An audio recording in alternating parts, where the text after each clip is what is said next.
एक गांव था जिसका नाम स्कौंतपुर था। वहां एक लड़का रहता था जिसका नाम रहीम था।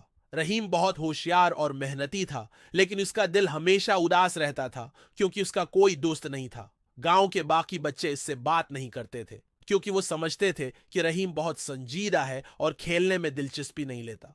एक दिन रहीम जंगल में लकड़ियां उकट्ठी करने गया। वहां उसे एक अजीब सी चमकती हुई चीज नजर आई। करीब जाकर देखा तो वो एक छोटा सा शीशा था जो सूरज की रोशनी में जगमगा रहा था। रहीम ने उसे उठाया और साफ किया तो इसमें से एक हल्की सी आवाज आई, शुक्रिया, तुमने मुझे आजाद कर दिया। रहीम हैरान रह गया। उसने शीशे को घुमाया लेकिन कोई नजर नहीं आया। फिर वही आवाज दोबारा सुनाई दी, मैं यहां हूं तुम्हारे हाथ में। रहीम ने देखा कि शीशे में एक छोटा सा परिंदा नजर आ रहा है जो इससे बात कर रहा है। परिंदे ने कहा, मैं जादुई शीशे का दीव हूं, तुमने मुझे छुआ, इसलिए अब मैं तुम्हारा दोस्त बनूंगा।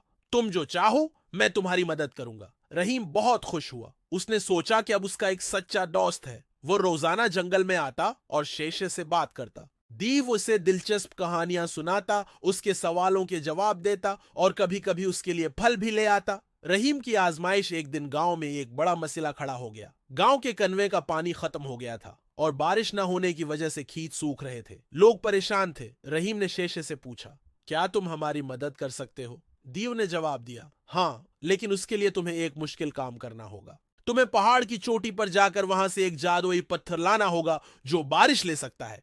एक दिन रहीम जंगल में लकड़ियां उकट्ठी करने गया। वहां उसे एक अजीब सी चमकती हुई चीज नजर आई। करीब जाकर देखा तो वो एक छोटा सा शीशा था जो सूरज की रोशनी में जगमगा रहा था। रहीम ने उसे उठाया और साफ किया तो उसमें से एक हल्की सी आवाज आई। जब रहीम गांव वापस आया तो सब लोग हैरान रह गए। उन्होंने पूछा, तुमने ये सब कैसे किया? मैं यहां हूं तुम्हारे हाथ में, क्या तुम हमारी मदद कर सकते हो? शुक्रिया, तुमने मुझे आजाद कर दिया। रहीम ने सच बताया कि उसके पास एक जादुई दोस्त है जो उसकी मदद करता है। लोगों ने पहले तो यकीन नहीं किया, लेकिन जब उन्होंने देखा कि रहीम हमेशा सच बोलता है तो उन्होंने उसे अपना लीडर बना लिया। एक गांव था जिसका नाम सुकूंतपुर था। वहां एक लड़का रहता था जिसका नाम रहीम था। रहीम बहुत होशियार और मेहनती था, लेकिन उसका दिल हमेशा उदास रहता था क्योंकि उसका कोई दोस्त नहीं था। गांव के बाकी बच्चे इससे बात नहीं करते थे क्योंकि वो समझते थे कि रहीम बहुत संजीदा है और खेलने में दिलचस्पी नहीं लेता।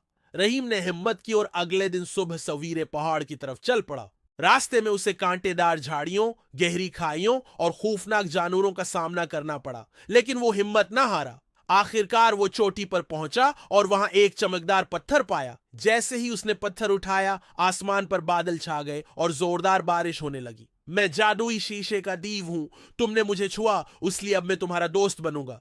तुम जो चाहो मैं तुम्हारी मदद करूंगा। रहीम ने हिम्मत की और अगले दिन सुबह सवेरे पहाड़ की तरफ चल पड़ा। रास्ते में उसे कांटेदार झाड़ियों, गहरी खाइयों और खौफनाक जानवरों का सामना करना पड़ा, लेकिन वो हिम्मत ना हारा। आखिरकार वो चोटी पर पहुंचा और वहां एक चमकदार पत्थर पाया। जैसे ही उसने पत्थर उठाया, आसमान पर बादल छा गए और जोरदार बारिश होने लगी। गांव वालों की नजर में जब रहीम गांव वापस आया तो सब लोग हैरान रह गए। उन्होंने पूछा, तुमने ये सब कैसे किया? रहीम ने सच बताया कि उसके पास एक जादुई दोस्त है जो उसकी मदद करता है। लोगों ने पहले तो यकीन नहीं किया, लेकिन जब उन्होंने देखा कि रहीम हमेशा सच बोलता है तो उन्होंने उसे अपना लीडर बना लिया। दोस्ती की अहमियत अब रहीम का दिल खुशी से भर गया था। उसे न सिर्फ एक वफादार दोस्त मिला था, बल्कि पूरा गांव भी उसकी इज्जत करने लगा था। दीव ने उसे सिखाया था कि सच्ची दोस्त वो होती है जो मुश्किल वक्त में काम आए। और इस दिन के बाद रहीम कभी तन्हा नहीं रहा।